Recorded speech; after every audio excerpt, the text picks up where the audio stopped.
Notice here, we not just have the pair of us today, but we have a special guest all the way from Dallas, Texas, Mr. Earl Wilkinson from INMA. Hello, Earl. Hello, good morning. Yeah, so we're going to go for a little bit about you first. Let's just tell a bit about your background. And you've been in the news industry for many years. How did you get into journalism to start with? How long have you been in the industry for? I'm a newspaper lifer. I was taking sports scores at my local newspaper in East Texas at the age of 14.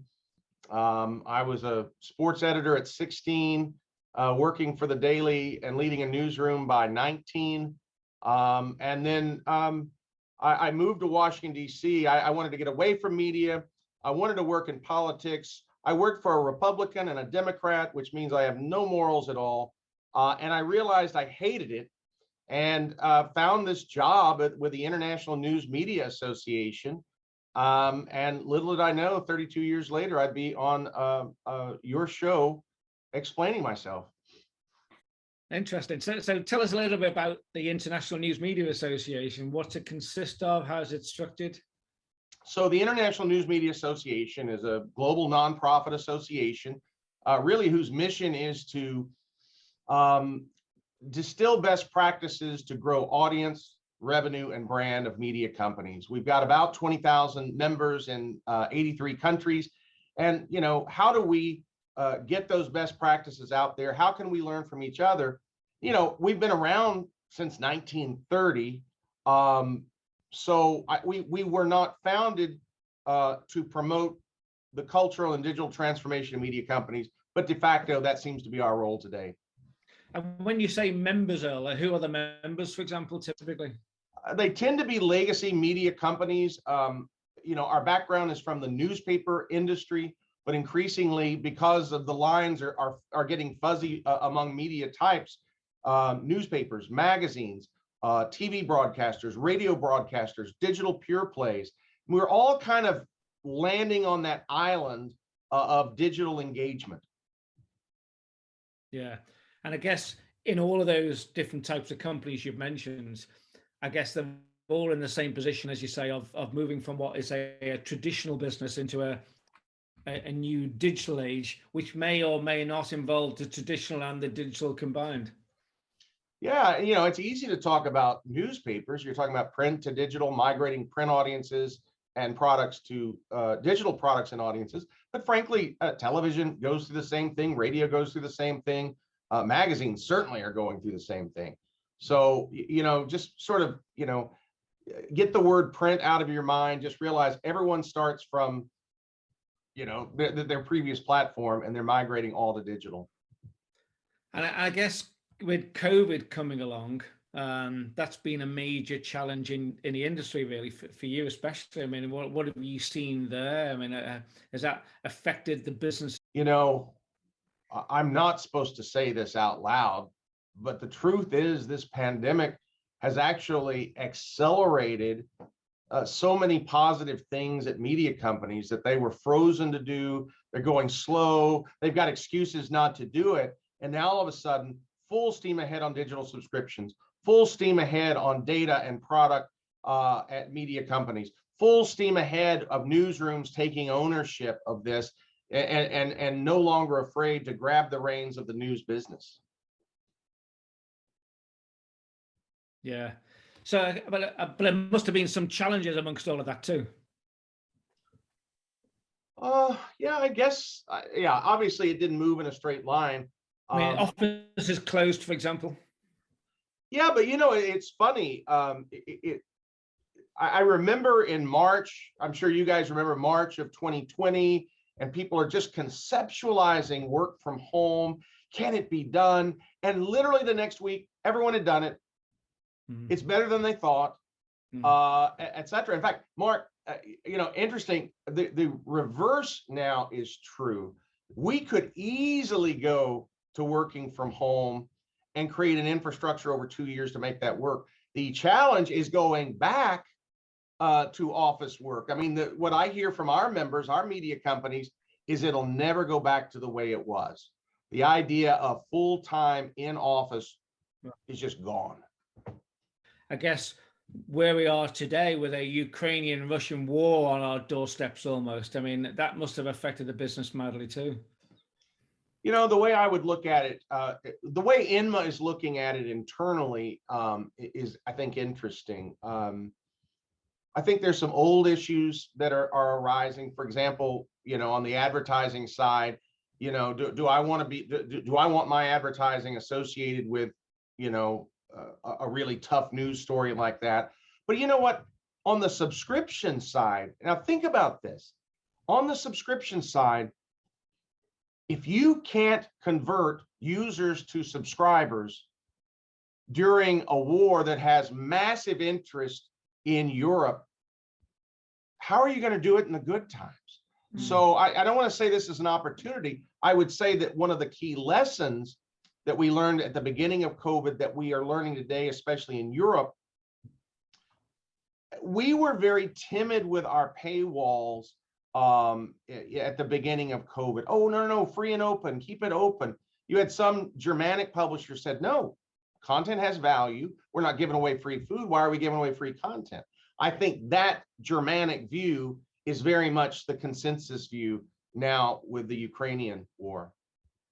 You touched on something there at the start, which was, which something I was reading about myself in the last week or so, that you know, block lists for advertisers, a lot of advertisers and agencies saying, I don't want my advertisers associated with war and Putin and Russia and anything to do with those things, get them away. And then there's a counter view which says, well, there's actually proof that there's no damage done to a brand by being in the environment of. And also in terms of the engagements, as you've just said, there's a lot of engagement with those stories. So the brand in some bizarre way will, you know, be affected in a positive way in that regard. So I think a lot of news publishers I'm reading are fighting back from that. Yeah, you know, it's interesting.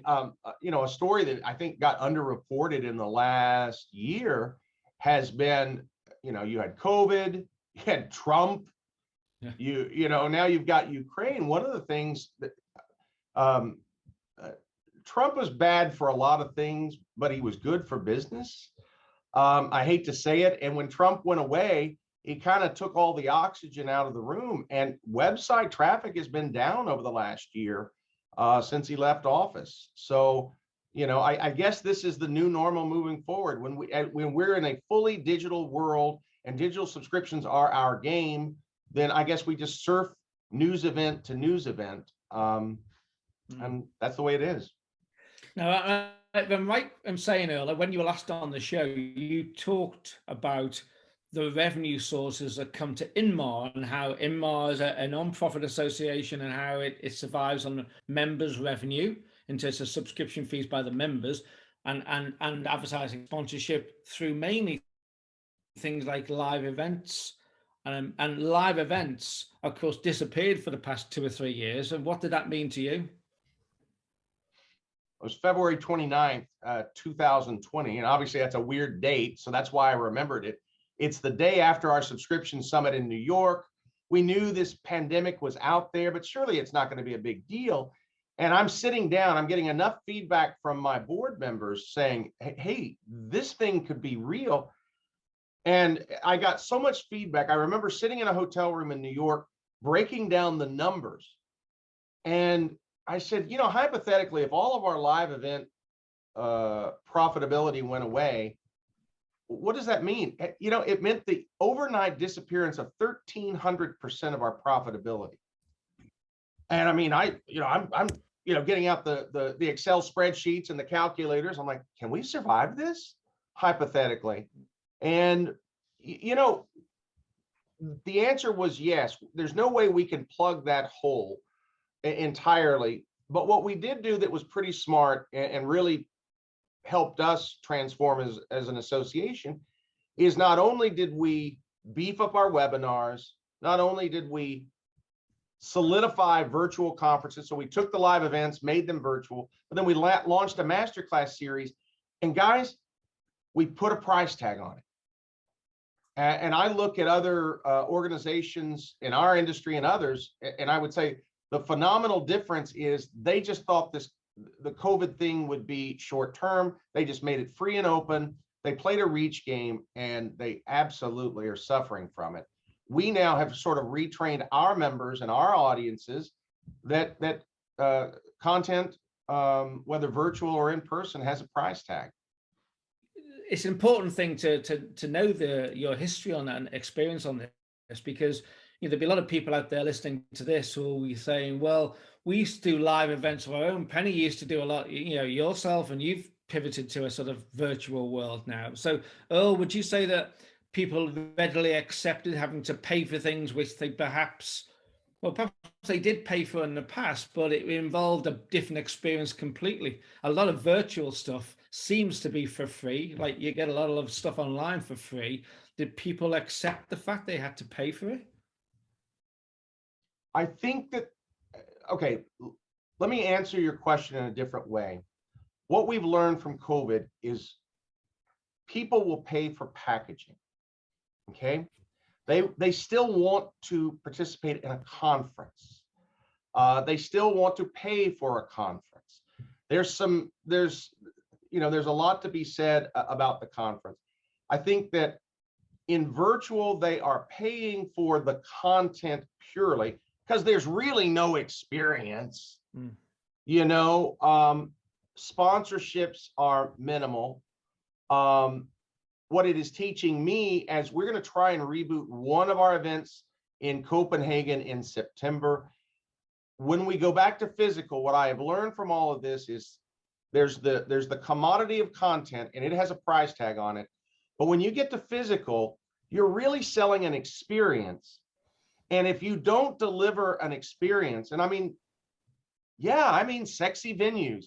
Yeah, I mean, fancy cocktail receptions, but I'm going to lean way into, I'm going to try and productize networking, and I'm going to put a price tag on it. I can't do that in virtual. No, but you are a network, I would imagine, more than most, whereby face-to-face contact and networking, one-to-one is a big thing. Yeah, it is, and honestly, yeah, you're getting into the gray space of, what price tag do you put on? Are people going to really jump on planes from South Africa and travel to New York? I don't have the answers to any of these questions yet. I just know that prior to the pandemic, that was a very casual benefit. As we reboot, I think it has to be more of an in-your-face benefit. I don't want to, we joke about how we used to market physical events. For example, come and view our content, and oh, by the way, we're going to have some sexy venues. Post-pandemic, we're liable to say we're probably going to lead with connect with your colleagues, refresh, rejuvenate, and oh, by the way, we've got some content over here. Yeah. It's going to be a funny reboot. Yeah. Sorry, Pen, you're going to say? No, I just sort of wanted to link back to what you were saying about advertisers maybe not wanting to be around the current headlines, but obviously we have gone from the pandemic, which threw us all into panic and desire for knowledge, what's going on, and then the war feels like it's done the same. But there does seem to be a lot of fake news around, and I'm just wondering, the social media versus media brands, is that noticeable that people are actually wanting to come back to more traditional media for accurate news, and then in which case the advertisers are within a sort of strong brand as we follow. So bad news but trusted. That's news. Which then is the right environment, isn't it? It's a really scary time. People are looking for what is really happening, not the latest fake news I came across was that Leonardo DiCaprio had given 10 million and then, oh, by the way, he hasn't. It was fake news. So yeah, how do you feel about that impacting your members at the moment? It's a huge subject. In fact, it's such a huge subject. We're doing a master class tomorrow, and the entire focus of the module is on trust, mainly from a newsroom perspective. But you've actually given me some food for thought to bring to that meeting tomorrow. Yeah, look, I mean, I think we learned this. 2 years ago with COVID. You saw, I'd say marginal readers start to come back to the core. Yeah. One of the things that we're seeing in traffic trends, these numbers will blow you away. Don't quote me exactly, but I think you'll get the story. The closer you are to Ukraine right now, in Poland right now, if 100 equals the peak of COVID traffic, right now, Ukraine war content traffic in Poland today is 275%. It's almost 3 times the interest level of COVID. And I think, don't quote me on this, I think you can generally say the same thing about the Baltic states, et cetera. And oh, by the way, the further west you go, those numbers go down. But even when you get to the western part of Europe, roughly, I've seen numbers that say that traffic is roughly 2/3 of the peak of COVID. So it's still really high. And it's the same phenomenon, Penny, that we saw in COVID 2 years ago, which is your light readers, your marginal readers ultimately find their way back in times of crisis. So true in COVID, true with this Ukraine-Russian war. And Earl, we're touching on the social media aspect. I'm just wondering, in terms of the big tech platforms generally, I mean, how's your relationship with them? Because I think we've been seeing in the news recently, there's been a lot of deals struck globally between news media companies and these giant tech companies in terms of paying for content, etc. Where are you all with that now? So, INMA plays a very informational role. We're not a lobbyist. We don't want to be a lobbyist. I think if we're talking purely about regulation, and by the way, you talk about a complicated relationship. Oh my goodness. And I'm not talking about us. I'm just talking about, on the one hand, you've got to talk about regulation and legislation and settlements happening around the world that frankly mean really big money for media companies. On the other hand, Penny mentions Ukraine. I mean, the role of social media in Russia and Ukraine has been nothing short of profound. And even Ukrainian versions of social media have had a major impact. So, okay, I guarantee your question is more about the regulation, legislation, and settlement. So, big picture, you've got regulatory regimes in the EU, UK, Australia, US state, US federal. Now, you've got them in other countries, but those are the epicenters. As regulatory pressure and legislative pressure increase, Google and Facebook are under a lot of pressure to basically settle on these content deals. And you saw it in Australia. That set the benchmark. I think you're beginning to see a similar situation emerge in Denmark, in Canada. And it's a really interesting game. India, I was on a call this morning with India, and they're very much focused on what does that relationship look like? What does the money look like? It's profound amounts of money.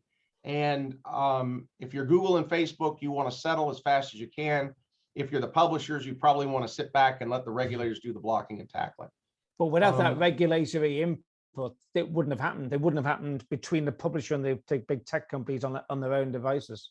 Agreed. And I think the intellectual argument related to Australia is, was Australia a unicorn? You had Rupert Murdoch, you had an activist regulator, you had bipartisan legislature, and it all came together in a really environment that, I think Google and Facebook said, let's settle, let's move on, let's see what peace looks like. By the way, peace looks pretty interesting from what I understand in Australia. They're doing joint ventures. And so it's a very, very interesting story. Wondered whether, what is an ongoing discussion, isn't it? Newspapers in print form versus online, is it a dying medium? First of all, news brands are alive and well. Their distribution channels are changing. I think it's not brain surgery to say that print ultimately is declining, but declining, changing. Where do I think it's really going to happen? I don't think that publishers are going to hold on to a 6 and 7 day printing model and just watch that number go down. I think what they're going to do is prioritize days of the week where their distribution pays off from an advertising perspective.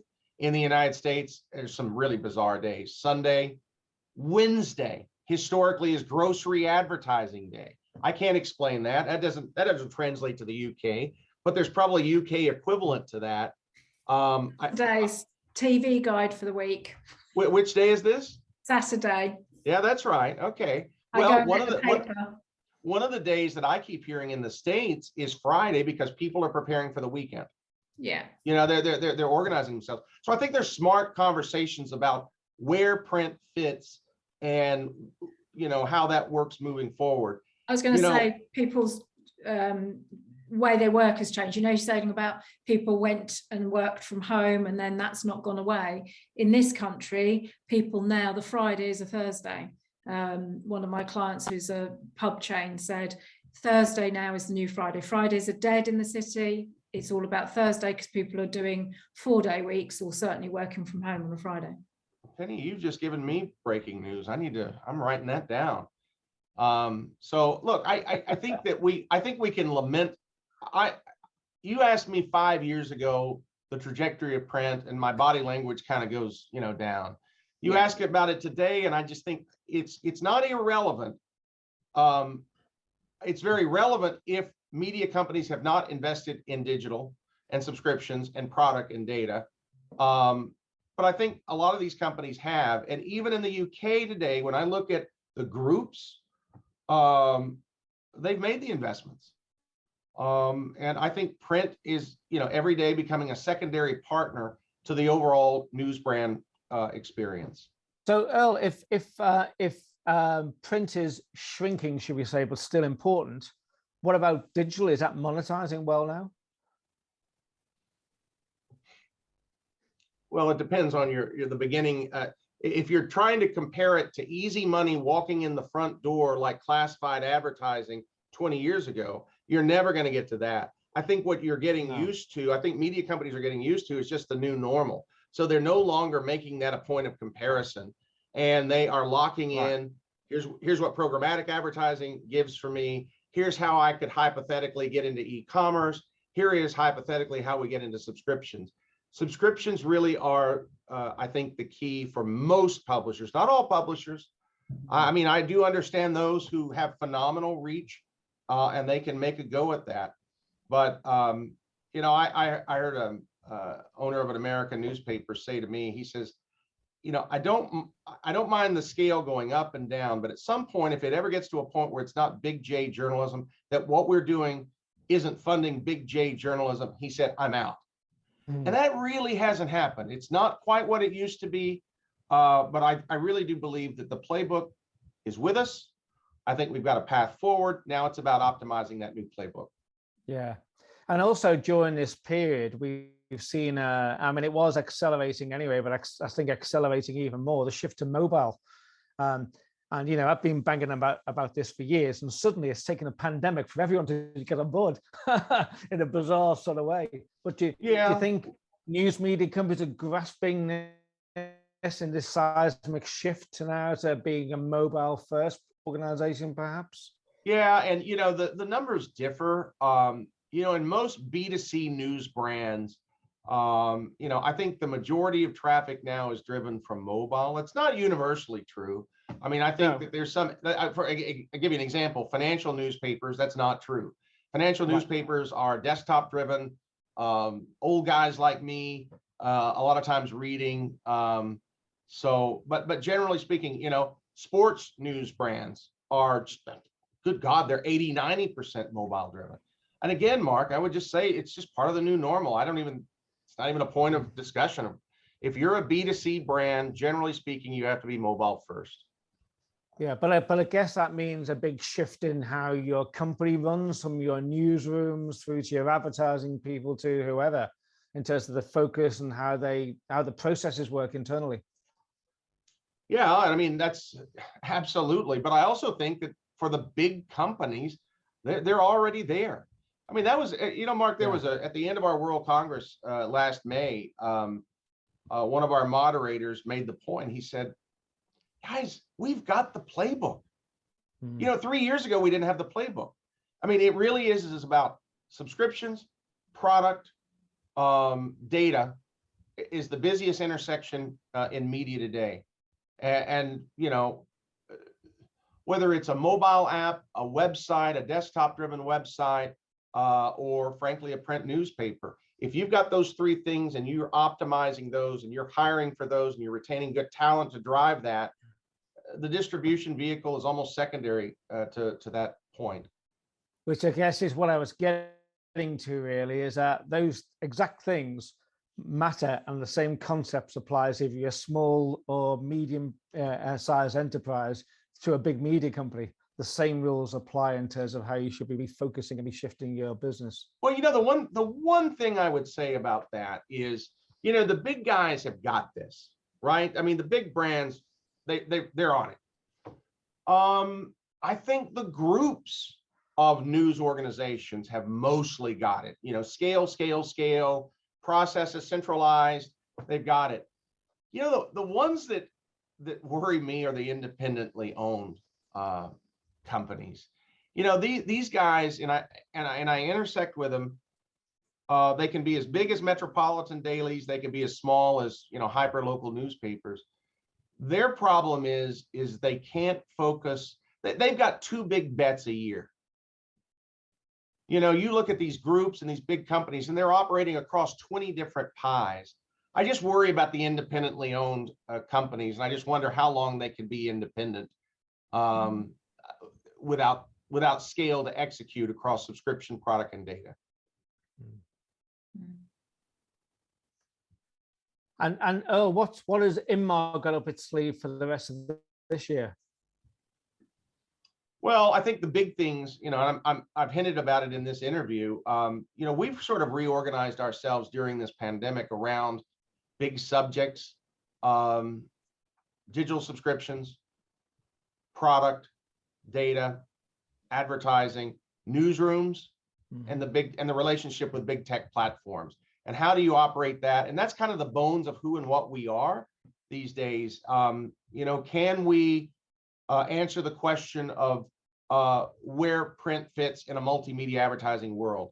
Can we optimize product at the high end of media companies and on-ramp publishers at the middle of the pyramid who don't know a lot about it? Can we find the next growth path for digital subscriptions? Can we get to some semblance of normalcy with data strategies? And can we figure out and communicate what the proper relationship between publishers and big tech platforms are? Those 6 areas mainly. And you hinted at the start of this that you may be going back to an in-person conference, face-to-face thing later this year. Yeah, we just figured Copenhagen was a good venue. You can drive in, you can train in, very central. You can even come from the north. We thought it was a safe venue. We've been, what makes INMA a little different than most organizations that we're international. So, I would expect conferences to really be kicking up in the UK. British people traveling within Britain is a lot easier than, getting someone to travel from, say, South Africa to New York. But yeah, we thought Copenhagen was a good bet. And I'm, knock on wood, please no more variants. I think 2023 is going to be a step back toward normalcy. But, and you seem to be interested in sort of INMA's story. We're going to get back to some semblance of physical events, but we're not going to give up the virtual stuff. Yeah. Even I'm kind of curious where the rubber meets the road there, because we can't do everything. Yeah. I'm hearing that too. Lots of people, not just in news and other businesses, that people are saying, I think it's here to stay now as a virtual thing, mixed in with a hybrid model, mixed in with a face-to-face thing as well. So there's going to be a conglomeration of all sorts of different things. I think you said that the other week, Penny. Yeah, hybrid is just what everyone's talking about, and what I've personally learned to try and juggle with is having appointments now face to face, and I've got to drive, so how long does that going to take me? And I've got to be back to do a Zoom, because you can try and do it on your phone, but it's never quite the same, and it's a whole new way of working. But I guess everything goes around, comes around, hey? So we'll see how it all works out. So Earl, listen, we come to the end really, but before you go, one final question for you. I mean, looking back on your career and the time you've spent in media, what would you say have been the biggest changes, good and bad, that in the media industry in your time? Well, I don't think it started with COVID, but I just feel like the dam has broken, and that we've been talking about being market focused. We've talked about our newsrooms coming into the business of news. We've talked about more subscriptions, less advertising. We've talked about this stuff for 30 years. And at the end of the day, I think COVID has just blasted that dam, and the water is just unleashed right now. And it's in many ways the most exciting time to be in news media. I would love to be in London and do this show again in, let's say, a year or so. And I'd love to report to you once the lights flicker back on, if I was right. I really think this is the most exciting time in my career to be in news media. We're basically getting to do everything we've talked about, and now then nothing's holding us back. Yeah. And let's do it face to face. Absolutely. Yeah, we'd love that, wouldn't we, Pen? Yeah. That'd be great. Yeah. Well, listen, Earl, thank you so much for your time. If people listening or viewing this recording want to hear more about the organization, where should they see that? www.inma.org.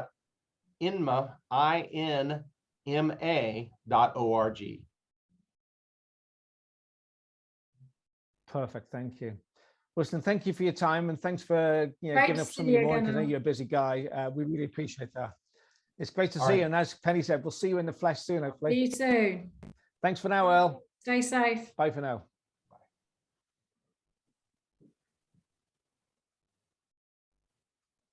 Well, that's good, Ben. Great interview. Great to see him again. Always interesting, and particularly as everything's changing so much, it's great to have an international view of things. I understand what you're saying about Ukraine war being more important to those in the east of Europe, but I feel it's all around me at the moment. I think the UK is worried about it because of fuel prices and cost of living, and and not least the emotional torture of watching the people suffer. So I know it just seems to get more grim every day, innit? And goodness knows what's happening next, so. Just terrible. But good show. And if you want to listen to more of our shows, go to the ukbrandshow.co.uk. Follow us on Facebook, Twitter, and Instagram. Indeed. So thanks everyone for joining us. We'll be back very soon. Our next show is going to be talking all about mobile marketing, what we just talked a little bit about there with Earl.